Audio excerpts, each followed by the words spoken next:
नाज़रीन, पाकिस्तान की सियासत एक नए मोड़ पर आ गई है। कप्तान इमरान खान का दो टूक पैगाम सामने आया है और ये पैगाम बराह रास्त आसिम मुनीर के नाम है। सवाल ये है कि इमरान खान ने क्या जवाब दिया, इनकी रिहाई कब मुमकिन है और हुकूमत क्यों मुसलसल घबराहट का शिकार है। इन सवालात के जवाब आज की रिपोर्ट में जानते हैं। तो नाज़रीन, चलते हैं मुकम्मल वीडियो की जानिब। नाज़रीन, जनरल आसिम मुनीर साहब का जो स्टेटमेंट आया है सामने सुहेल वड़ाइच साहब के ज़रिए से, उसका पाकिस्तान में बहुत चर्चा है। उसमें दो तीन चीज़ें जो है बहुत ज़्यादा डिस्कस हो रही हैं। नंबर एक, वहाँ डिस्कस हो रहा है माफ़ी वाला एलिमेंट, कि फील्ड मार्शल चाहते हैं कि इमरान खान माफ़ी मांगे, और अगर वो माफ़ी नहीं मांगते तो वो उन्हें इबलीस कह रहे हैं, कि यानी इबलीस ने अल्लाह ताला के कहने पे सजदा नहीं किया, हुक्म अदूली की थी, तो वो शैतान बन गया, और बाकी जो हैं जिन्होंने सजदा किया वो फरिश्ते बन गए। तो ये तो इसका मतलब है, फील्ड मार्शल ये बता रहे हैं सुहेल वड़ाइच को, कि नवाज शरीफ और जरदारी और ये सारे, क्योंकि इन्होंने माफ़ियाँ मांगी हैं, मरीम नवाज़ वगैरह, तो ये फरिश्ते हैं। इमरान खान क्योंकि हुक्म नहीं मान रहा तो वो शैतान है। यानी ये बताने का या एग्जाम्पल कोट करने का वजह तो यही है ना, और कोई वजह समझ नहीं आ रही। और देखें, वो तो अल्लाह ताला ने हुक्म दिया था कि आदम को सजदा करो, तो खुदा न खास्ता पाकिस्तान की एस्टेब्लिशमेंट खुद को खुदा समझना शुरू हो गई है कि जो अल्लाह का हुक्म नहीं मानता वो शैतान हो जाता है। और क्योंकि जनाब ये माफ़ी नहीं मांग रहे तो ये भी इनकार कर रहे हैं। एक तो ये इंतहाई नामाकूल किस्म की एक मिसाल है, या ये वाला जो हवाला पेश किया गया इंतहाई नामाकूल है। कोई भी जी शऊर शख्स जिसको थोड़ी सी भी अक्ल हो वो ये हरकत नहीं करेगा। लेकिन सुहेल वड़ाइच साहब पे मैं हैरान हूँ, उन्होंने छाप भी दिया पकड़ के। अब आसिम मुनीर साहब के हवाले से दूसरी चीज़ जो आ रही है कि इमरान खान ने माफ़ी तो मांगनी कोई नहीं है। इमरान खान ने आसिम मुनीर साहब का ये जो पूरा कॉलम आया ना सुहेल वड़ाइच साहब के ज़रिए से, जो 5-6 मेन चीज़ें आसिम मुनीर साहब ने बताई हैं, इनका जवाब इमरान खान साहब ने गुज़िश्ता 2 महीनों में दिया है। यानी इमरान खान जो है वो इनसे तो बहुत आगे की चीज़ है। यानी ये जो पाकिस्तान की एस्टेब्लिशमेंट है, इनको अगर कोई टक्कर का आदमी मिला है तारीख में तो वो इमरान खान ही है, क्योंकि उसने इनके बारे में पहले से इमरान खान को आइडिया होता है कि अब ये क्या करेंगे, तो पहले से ही प्रीएम्प्टिव स्ट्राइक करते हैं इमरान खान साहब।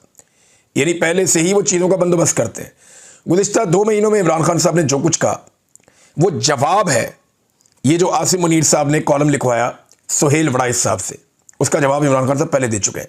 जवाब क्या दिया मैं आपके सामने रखता हूँ, लेकिन पहले आसिम मुनीर साहब ने मईशत के बारे में एक बात की है, तो चंद चीज़ें मैं आपके सामने रख देता हूँ मईशत के हवाले से। और वैसे भी देखें, जब आप एक इतनी बड़ी ताकतवर सीट के ऊपर बैठे होते हैं तो आपके चारों तरफ लोग खुशामद करने वाले होते हैं।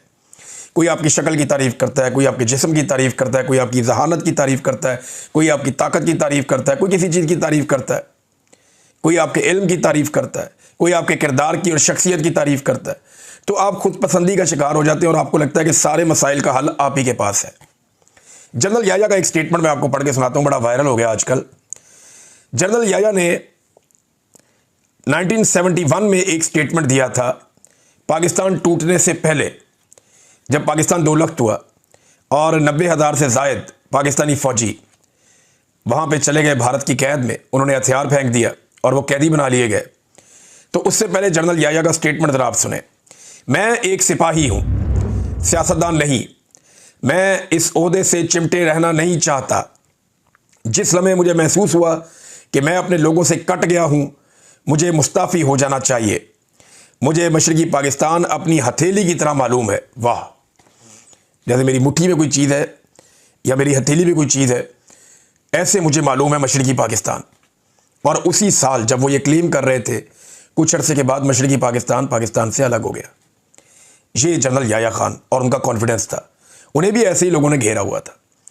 अब जनरल आसिम मुनीर ने, आपको याद होगा, 2023 में एक स्टेटमेंट दिया था कि 1 साल के अंदर पाकिस्तान की मईशत बिल्कुल ठीक हो जाएगी। तो क्या पाकिस्तान की मईशत ठीक हो गई? उनका ये भी एक दावा था ना, जैसे अब एक दावा आया कि अगले 5-10 साल में मईशत को वो ले जाएंगे बुलंदियों के ऊपर, और पता नहीं कौन कौन से मुल्कों के बराबर ले जाएंगे मईशत को, बहुत कमाल हो जाएगी। तो ये जो दावा 2 साल पहले उन्होंने किया था, उसके बाद आज सूरत हाल ये है कि पाकिस्तान में सरमायाकारी ख़त्म हो गई, महंगाई, गुर्बत और बेरोज़गारी अपने उरूज पर पहुँच गई है। गंदम और चीनी जैसे बदतरीन बड़े बड़े स्कैंडल्स आ गए हैं। सरमायाकारी के बजाय सिर्फ दोस्त ममालिक के पैसे ज़र मुबादला के ज़खायर में आपके पड़े हुए हैं। मईशत ठप हो गई है पाकिस्तान की। SIFC में दावा किया गया कि 200 अरब डॉलर्स की सरमायाकारी लेकर आ रहे हैं, मगर दावों के बरक्स $2 अरब भी सरमायाकारी के नहीं पहुँचे। 100 अरब डॉलर जो है वो कोई जेनेटरी बीच साहब आए थे अमेरिका से, वो और बहुत बड़े सरमायाकार वो लेकर आ रहे थे, वो पैसा भी नहीं आया। ओवरसीज पाकिस्तानियों के नाम पर नून लीग के कारकुनों को इकट्ठा किया गया और वहाँ पे 1000 अरब रुपए का दावा किया गया कि ये सरमायाकारी पाकिस्तान आ रही है, उनमें से भी पैसा पाकिस्तान नहीं पहुंचा। तो आसिम मुनीर साहब ने अब तक जितने दावे किए मईशत को लेकर वो पूरे नहीं हुए, और मैं इसमें बिल्कुल ये नहीं कहूँगा कि उनका कसूर है, उनका कसूर है ही नहीं भाई। उनकी सारी ट्रेनिंग फौज की है, उनकी सारी ट्रेनिंग जो है वो लड़ाई की है, जंग की है। वो मईशत कैसे ठीक कर सकते हैं? उनके अंदर ये काबिलियत नहीं है, उनकी ये तालीम नहीं है, उनकी ये तरबियत नहीं है, उन्होंने इसकी ट्रेनिंग नहीं ली, मईशत के बारे में वो जानते नहीं है। जो उन्हें लोग कह देते हैं वो बेचारे बता देते हैं। तो मेरे ख्याल में ये उन्हें गुमराह किया जाता है। उन्हें मोहतात रहना चाहिए कि उन चीज़ों पे बात ना करें जहाँ पे उनका नॉलेज नहीं है या जिन पे उनकी दस्तरस नहीं है। ये सिविलियंस का काम है, इसके लिए स्पेशल लोग हैं, वो तालीम हासिल करते हैं, उनका लंबा तजर्बा होता है, वो ट्रेंड होते हैं, वो फिर इसके ऊपर काम करते हैं। बहरहाल गलत दावे करवाए गए आसिम मुनीर साहब से और उन्होंने भी कर दिए, और उसका नतीजा आज आपके सामने है कि अब जो उन्होंने नए दावे किए हैं उन पर भी लोग यकीन नहीं करते। इमरान खान साहब गुज़िश्ता 2 महीनों से आसिम मुनीर साहब को जवाब दे रहे हैं। ये जो अब उनका स्टेटमेंट छापा है सुहेल बड़ाई साहब ने, 2 महीने से पेशगी जवाब जो इमरान खान साहब ने दिए, जरा सुने। 6 अगस्त 2025 को, थोड़े दिन पहले, इमरान खान साहब ने कहा, मैं इस डाकू डफर अलायंस के आगे कभी नहीं झुकूंगा। नाज़रीन, आप लोगों ने वीडियो देख ली, अब इस पर कुछ बात करते हैं। पाकिस्तान की सियासत इस वक्त शदीद हलचल का शिकार है। एक तरफ अवामी दबाव है तो दूसरी तरफ इदारों और हुकूमत की जानिब से सख्त इक़दाम देखने को मिल रहे हैं। इन हालत में इमरान खान का 2 टोक पैगाम सामने आया इंतहाई अहमियत इख्तियार कर गया है। इनके पैगाम में वही पुराज़म लहजा और गैर लचकदार मौक़िफ़ नज़र आ रहा है जिसके वो हमेशा से जाने जाते हैं। इमरान खान ने अपने मौक़िफ़ में वाज़ेह कर दिया है कि वो किसी किस्म के समझौते या पासपाई के लिए तैयार नहीं है। इनका कहना है कि पाकिस्तान का मुस्तकबिल अवामी ताकत से जुड़ेगा, न कि किसी डील या पसपर्दा मायदे से। ये पैगाम बराह रास्त इस्टेब्लिशमेंट बिलाखसूसी आसिम मुनीर की तरफ इशारा करता है। सियासी मुबस्सिरीन के मुताबिक कप्तान का ये मौक़िफ़ इदारों के लिए एक वाज़ेह जवाब है कि वो अपनी जदोजहद जारी रखेंगे। अब सवाल ये है कि इमरान खान की रिहाई कब होगी? अदालती कार्रवाइयाँ और सियासी दबाव एक साथ चल रहे हैं।